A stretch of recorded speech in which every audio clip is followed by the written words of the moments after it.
All right, in a previous lecture, we introduced Production Possibility Frontier, and we used a micro example of SARA and the SARA study world.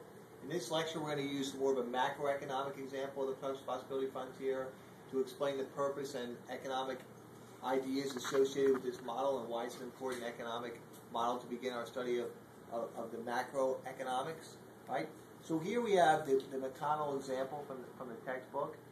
We have quantitatively here the production possibility data for pizzas and industrial robots.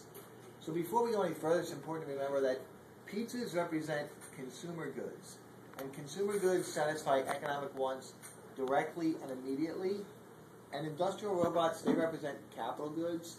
Capital goods satisfy economic wants indirectly and over time. So remember when we said about the four assumptions of the model, the last assumption was that we would be producing two goods. So here we have two goods, pizzas and robots, but these two goods are very broadly defined. So let's look at the five theoretical points on our Production Possibility Frontier here. So we have A, B, C, D, and E. At point A, society is producing no consumer goods, no pizzas. They're only producing robots, and they're producing 10. So with our limited land, capital, labor, and entrepreneur ability, if we put all of those economic resources into one basket, the capital goods basket, we can produce 10. Now let's assume that this Production Possibility Frontier represents our productive capacity for 1 month. So in 1 month's time, we can produce 10 robots. All right? Now the cost of putting all of our resources into the capital goods basket, so to speak, of just producing robots is that we can't produce any pizzas. Right? Now, of course, at the other extreme, point E, we would be putting all of our economic resources into producing consumer goods. And in 1 month's time, we would produce 4 pizzas, and of course, we'd have no resources left over. So the trade-off, the cost of that would mean that we would have no robots. Now, up there it says in hundreds of thousands or in thousands. The numbers, as far as the magnitude, they're not relatively important here. What's more important is that you understand the economic concepts associated with the model. So we're just going to stick with 0 through 4 for the pizzas, and 10 through 0 for the robots. Well, let's go back to point A. Say, okay, well, we don't want to produce just capital goods, 10 robots, no pizzas.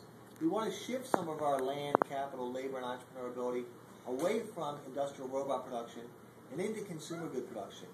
Well, the good news is if we take some of our land and capital and labor and start to produce pizzas, we'll go from 0 to 1 pizza, point B. But there's a cost. Remember, we can't have something for nothing here. What's the opportunity cost of making pizzas and less robots? Well, we were producing 10 pizzas. At the new point, point B, we're only producing 9 pizzas. So the opportunity cost of the first unit of pizzas, of consumer goods, is 1 unit of capital goods, 1 industrial robot. Well, what if we want more pizzas? What if we're a little greedier? What if, say, okay, we want more consumer goods. Well, from B to C, we obviously see that consumer good production increases by 1 more, from 1 to 2. But look what happens this time.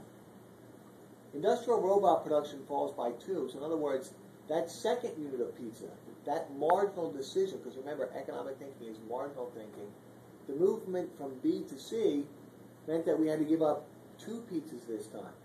Right?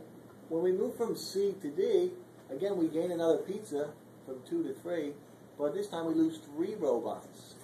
And finally, that 4th pizza from D to E, that cost us 4 robots. Right? First of all, this idea is called the law of increasing opportunity cost.